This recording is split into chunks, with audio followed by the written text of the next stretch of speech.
The Nazi reign was famous for its backdoor scientists and occult researchers. Special expeditionary divisions of the Reich were often sent out in search of artifacts or locations of occult or religious significance.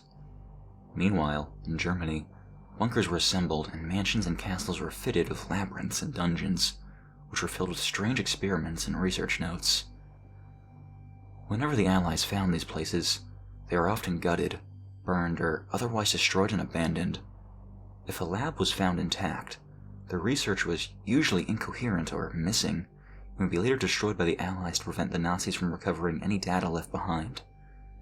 Thus, a lot of Nazi experiments were kept under the radar. Until recently. Veterans who serve as guards to these labs and ritual zones have explained what they saw, and folders and books have been uncovered in boxes and crates belonging to the scientists. A fair few of these materials contain a common research goal: giving man the power of God.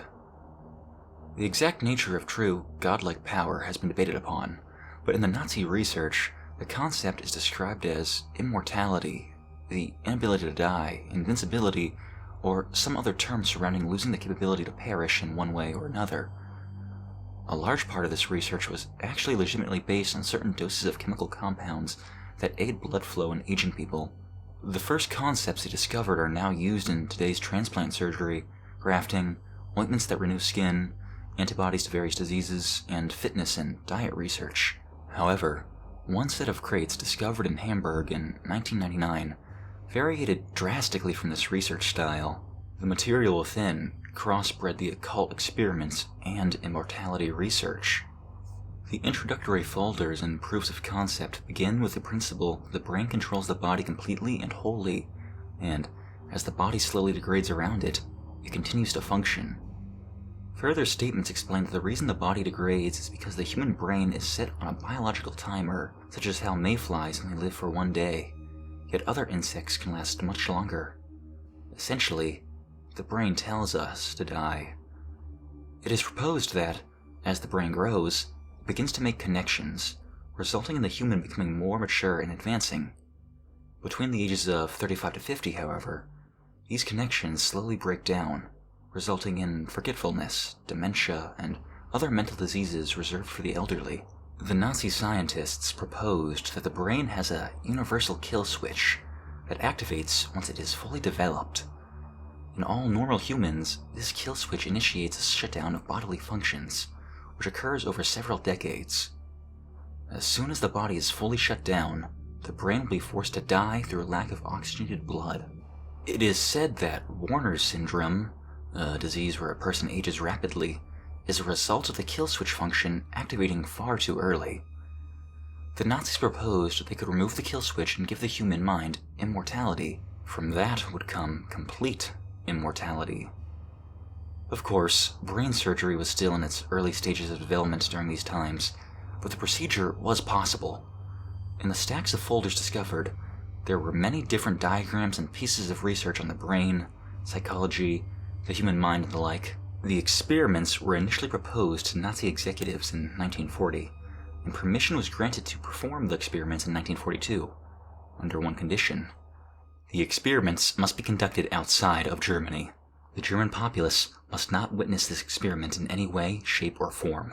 It was no surprise to the scientists that the executives were paranoid about public relations, but the idea of performing the research outside of the fatherland was foreign in of itself.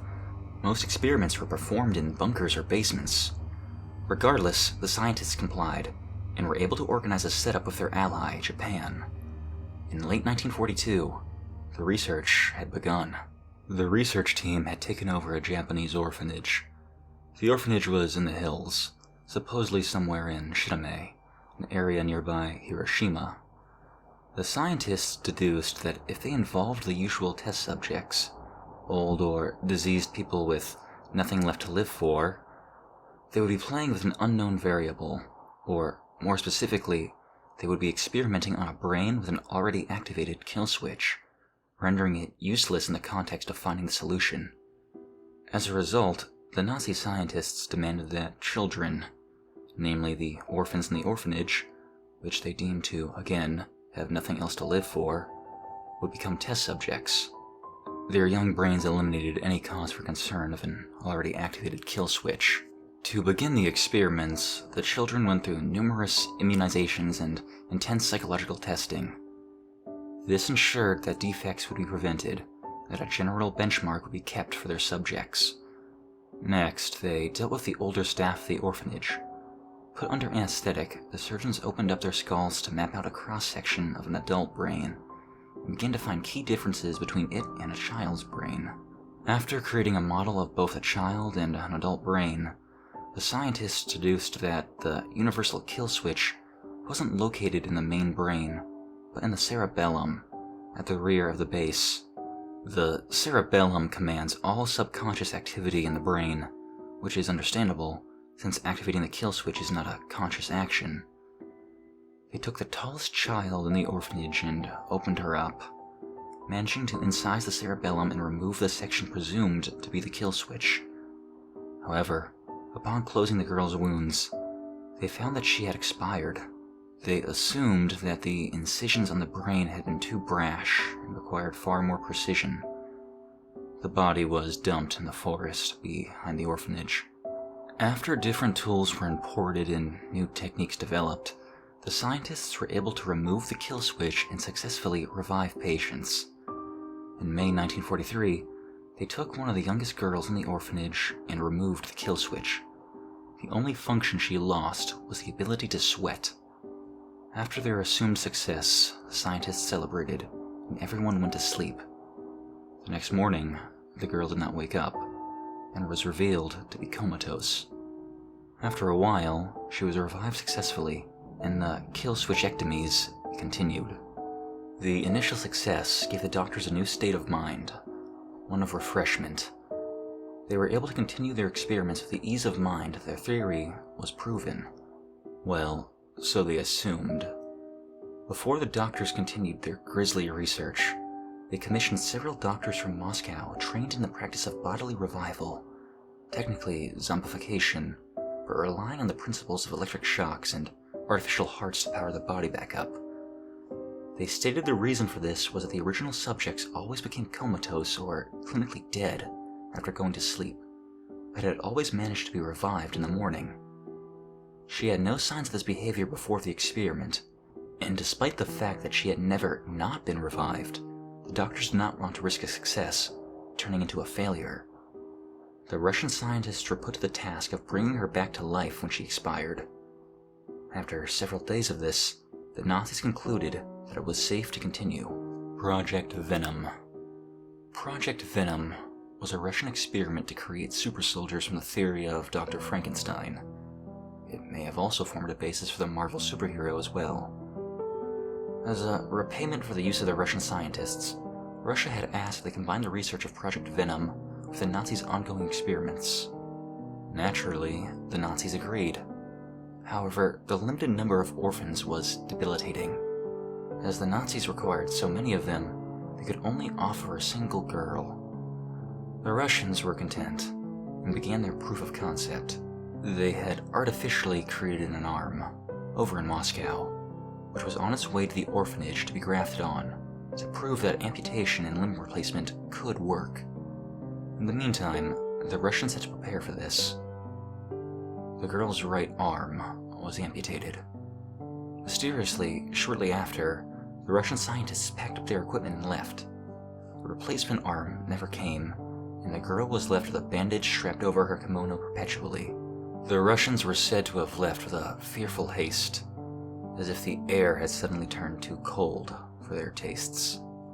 One child out of the whole orphanage did not approve of the scientists' presence. In her acts of rebellion, she stole paperwork and ripped it to shreds, broke glassware, and wrecked surgery theaters. Despite her young age, 8 years old, and size, she had a surprising capacity for destruction. It was noted in a journal that she was heterochromic as well, having brown and blue eyes from left to right. The senior scientists despised her, but could not restrain her without arousing suspicion. Instead, they ordered the Nazi soldiers to take care of her. She was beheaded with a blunt bayonet. She was not buried. just left in the woods behind the orphanage. The soldiers told the caretakers that she had found a new family. The Nazi scientists attempted to play around with their successful experiment by attempting it in different ways. Sadly, none of these alternative methods worked. Here is a list of them. Entry through the forehead, performed on a 10-year-old boy. Skull was deformed and the boy had been virtually lobotomized by the end of it. As a result, the boy was not vegetative, but left severely mentally handicapped. Entry through the lower jaw, performed on a 6-year-old girl. The tongue and most of the flesh on the lower jaw was removed and could not be replaced. The subject's sinuses were also scrambled. Entry through the side of the head. Subject was made deaf in corresponding ear. It should also be noted that there were no anesthetic during the surgery. One journal read that the screams were truly mortifying. Despite the failures of these procedures, the kill switches were still removed, and the subjects acted in much the same way as the first girl, expiring upon sleep. All of the previous failures reduced the orphanage's regular population to a mere 10 people. This only included the caretakers. They had performed surgery on all of the children. The doctors began to formulate a new idea. They theorized that, in a child, the kill switch wasn't activated yet, but in an adult, a kill switch could be reversed using a chemical compound to eliminate the hormone produced. The kill switch could then be removed. The procedure was eventually performed on all of the caretakers. It was surprisingly successful, as they all survived. During the experiments, scientists were told to watch over the successful children and monitor their behavior. They appear normal at first, just like any of the other children, playing, cheering, learning regularly. But when separated from the others, they seem off. They stroll carelessly around with a blank smile on their face, their eyes looking straight at you. If approached from behind, their heads snap around with ungodly speed, and for a moment, you can almost see an expression so vile on their face that it makes you want to cower. But then you realize they're just forming that dreamy smile again. Another thing is they follow us, but only when we are on our own. After finishing with my typewriter and heading to my room, I am often given a fright by one of the children standing several meters down the dark hallway, staring at me. When I enter my quarters, she follows me, and I must jam a chair behind the door to sleep safely. It feels like they're ghosts at nighttime. The funny thing is, I keep seeing one child with reddish hair. I ask who that child is the next morning, but the caretakers say they haven't had a child with reddish hair for a while. They also seem to be playing a game a lot more than when we started. I haven't got much knowledge of Japanese, but it seems the game is named Circle You, Circle Me, as described by one of the translators. A group of children surround one child, who sits in the center, alone. The group link arms and begin to move in a circular manner around the child, making scary faces at them and singing an eerie chant. You lose if you flinch. Upon talking to them, I've noticed they seem more dreamy, forgetful, and somewhat blank, as if the experiments have wiped their memories as well as their mortality.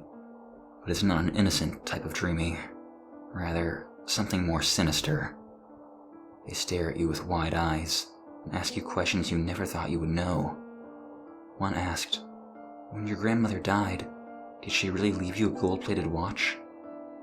It may seem crazy, but my honest answer was yes. Kagome, Kagome translates literally to circle, circle, but can also be called circle you, circle you. It should be noted that the child who rebelled against the scientists was said to have reddish hair. In early 1945, Hiroshima was bombed. Germany surrendered, and the experiments were ground to a halt. The Germans began packing up their equipment. Most of them had already returned home due to concerns over mental welfare, stating that they showed signs of insanity. Only 4 scientists remained. After sending the last set of equipment off, scientists deemed it only justified that they informed the caretakers that they were leaving. They did so, and to the horror of one of the scientists, and the surprise of the rest, the head caretaker said, in fluent German, "Will you play one last game with us?" The three scientists agreed, and a circle of children and caretakers formed around them. Now, if you flinch, you lose. The one horrified scientist ran to the last truck and jumped on it, without looking back. If you visit Hiroshima, go to the woods. You may find some dirt trails there. If you travel down them, you will see beautiful forests. But if you travel down one that has signs of trucks going through, you will feel cold, and you will see that a lot of the trees have been cut down. Don't wander from the path, or you'll likely get lost in those vast woods. If you pay attention, you will notice that some of the tree stumps look like kneeling people, missing heads. If you continue, the air will get cold. Naturally, because you're climbing uphill, right? Eventually, you will reach a clearing with an old stone building in the center, vines covering the place. Go inside if you want to play. As soon as you open the door, a foul smell will be present, similar to that of a rotting corpse.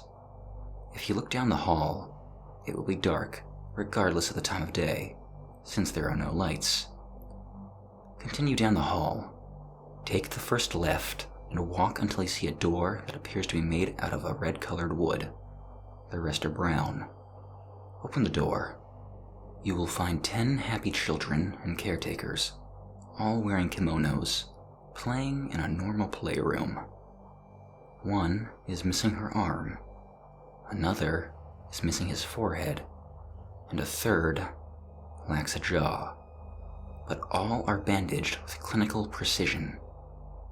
The place should be very clean and tidy, dependent on your standard of such things, and well lit. At once, your presence will draw the attention of everyone in the room, including the ones that look far too preoccupied or distracted. They will turn to look at you, carefree smiles on each of their pleasant faces. The head caretaker, in all her beauty, will ask, "Will you come play with us?" By this time, if you haven't soiled your pants, you really should, to save yourself the trouble later. If you say no, the door will slam shut on you. You can attempt to exit from where you came, but you will only find another dark hallway. Open any of the brown doors from earlier to discover operating tables or bunk beds. If you continue down the third hallway, you will realize that a girl is standing several meters behind you, her face shrouded by shadow. Approach her and expect your doom. Instead, continue down the hallway and try not to let her catch up with you. If you say yes, however, you will be welcomed into the room. The door will close behind you, and everyone will form a circle around you. "Now sit down and don't flinch," a cheerful voice will say. "Just follow those instructions, and you will survive." All light will disappear from the room, but you will still see the circle of children. Each will have a vicious expression on their face, one so vile you may flinch immediately. If you can stomach that, though, they will begin to slowly circle you. You may feel one of them lash towards you. If you look, however, there will be nothing there, besides the children circling normally.